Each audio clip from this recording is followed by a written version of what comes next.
Hey friends, it's your teen and tween librarian Rebecca, and we're back for another episode of Bedtime Stories.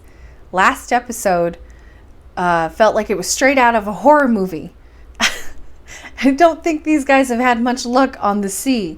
First they have to avoid man-eating monsters, and now they run into the world's worst electrical storm. That sounded terrifying, having the ball of fire and electricity following you around the raft. No thank you.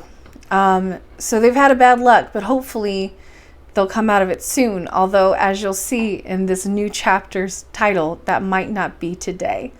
So let's get into chapter 36.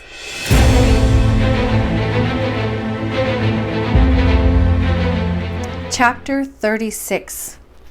An unpleasant shock.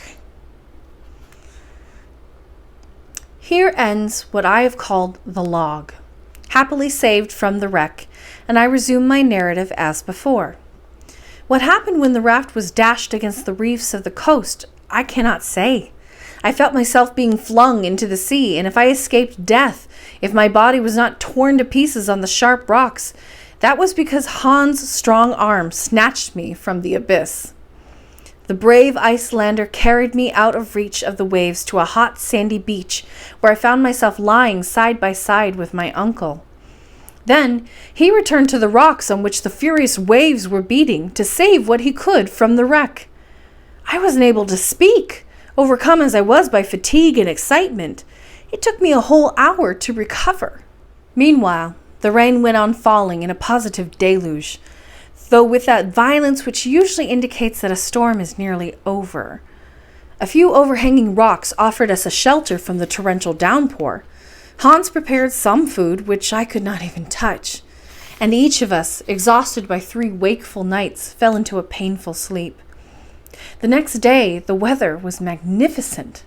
The sky and the sea had calmed down with one accord. Every trace of the storm had disappeared when I awoke, to be greeted by the professor's cheerful voice. He was ominously gay. "Well, my boy," he cried, "have you slept well?" I could almost have imagined that we were in the house in the Königstrasse, and that I was coming down to breakfast, and that I was going to marry poor Gräuben that very day. Alas, if the tempest had sent the raft eastwards, we had passed under Germany, under my beloved city of Hamburg, under the street where there lived all that I loved most in the world. In that case, we were separated by barely 100 miles.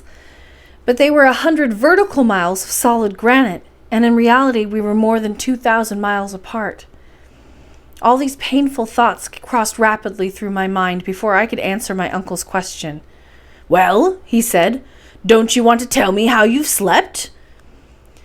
"Very well," I replied. "I still feel rather done in, but that will pass."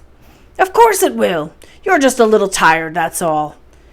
"But you seem to be in very good spirits this morning, Uncle." "Delighted, my boy, delighted. We're arrived." "At the end of our expedition?" "No, but at the end of that apparently endless sea. Now we can start traveling by land again and really plunge into the bowels of the earth." "Uncle, may I ask you a question?" "You may, Axel, you may." "What about our return journey?" "Our return journey? You mean to say you are thinking about the return journey before we have even arrived?" "No, I only want to know how we are going to manage it." "In the simplest way possible. Once we have reached the center of the globe, we shall either find some new route to the surface, or we shall return in very humdrum fashion by the way we have come. I don't imagine that it will close up behind us." "Then we shall have to repair the raft." "Of course." "But have we got enough provisions to go on with the journey?"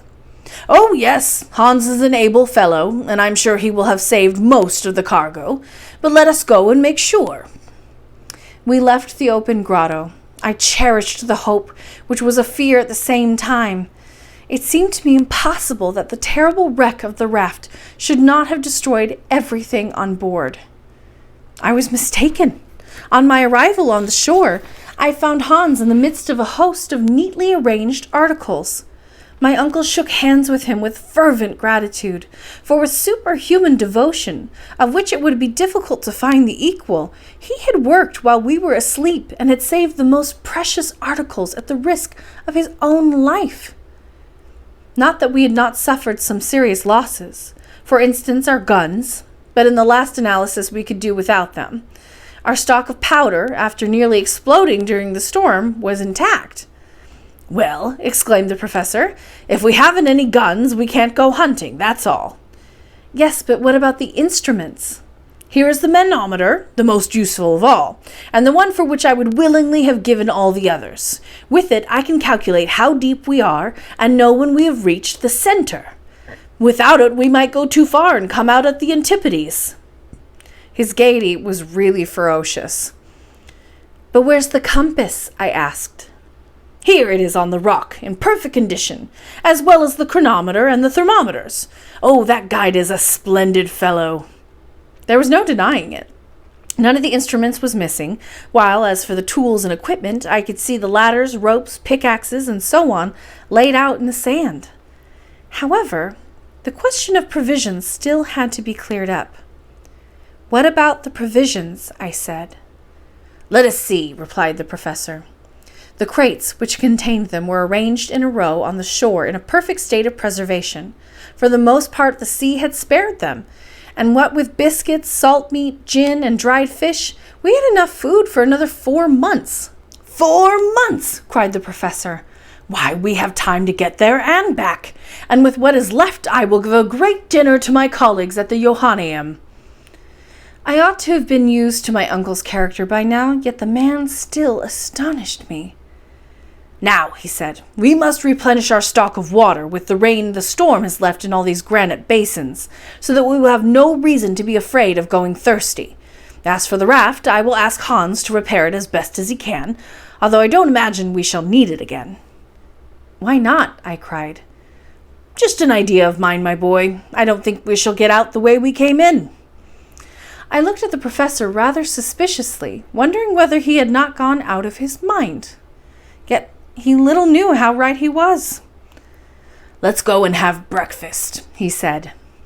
I followed him on to a promontory, after he'd given instructions to the guide. There, preserved meat, biscuits, and tea provided us with an excellent meal. Indeed, one of the best I'd ever had. Hunger, the fresh air, peace and quiet after all the excitement of the past few days, all contributed to give me a good appetite. During breakfast, I asked the professor where he thought we were. "That," I said, "strikes me as rather difficult to work out." "Yes," he replied, "it is certainly difficult to calculate exactly, indeed impossible, seeing that during these 3 days of storm I have been unable to keep a record of the raft's speed and direction. All the same, we can make a rough estimate." "Well, the last observation was made on the island with the geyser." "Axel Island, my boy. Don't spurn the honor of having given your name to the first island discovered in the interior of the earth." "All right. At Axel Island we had covered about 675 miles of this sea, and we were over 1,500 miles from Iceland." "Good.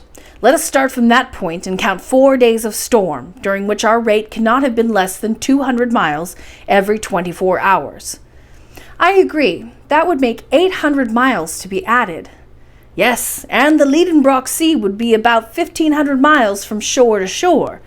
Do you realize, Axel, that it can compete with the Mediterranean in size?" "Yes, especially if we've only crossed the width of it." "Which is perfectly possible."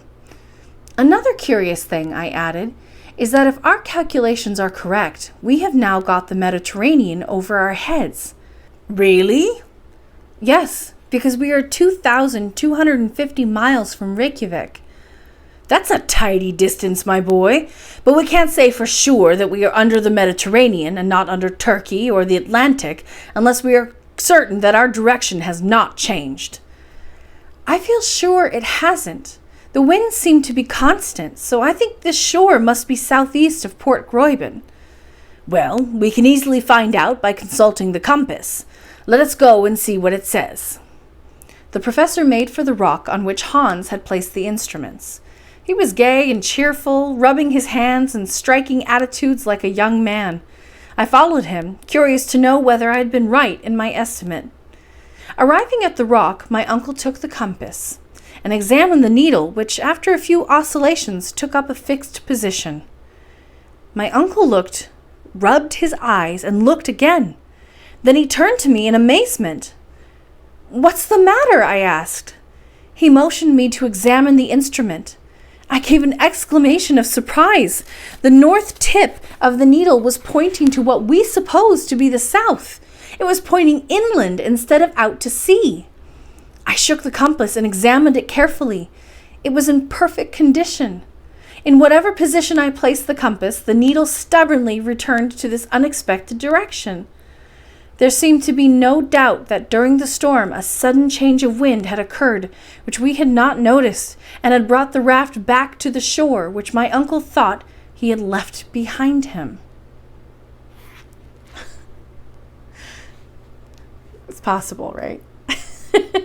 That's the end of chapter 36.